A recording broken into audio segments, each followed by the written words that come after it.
Wenn ich Bild und Ton zusammen aufnehme, habe ich in der Videodatei den Ton gleich mit drin. Das ist zwar praktisch, aber weil die Kamera den Pegel automatisch aussteuert, ist die Dynamik futsch und das Ergebnis klingt total platt.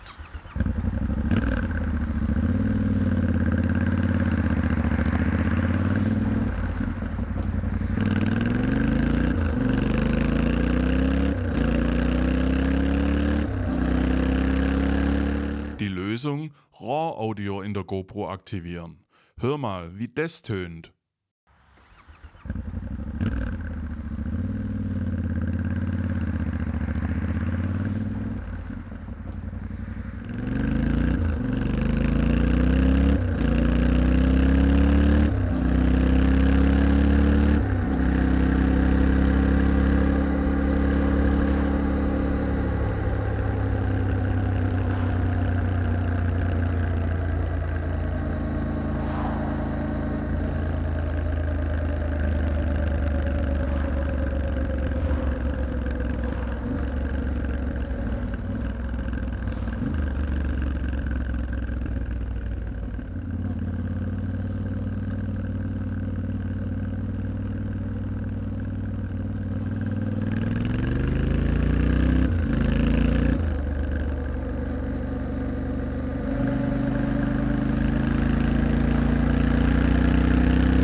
Natürlich gibt es an der Sache auch einen Haken. Die zusätzlich erzeugten WAV-Dateien brauchen relativ viel Platz. Die haben nämlich 4 Spuren mit 32-Bit Auflösung. Brauchen tut man aber bloß eine davon. Trotzdem würde ich sagen, das rentiert sich. Beim nächsten Mal geht es ausnahmsweise mal ums Bild.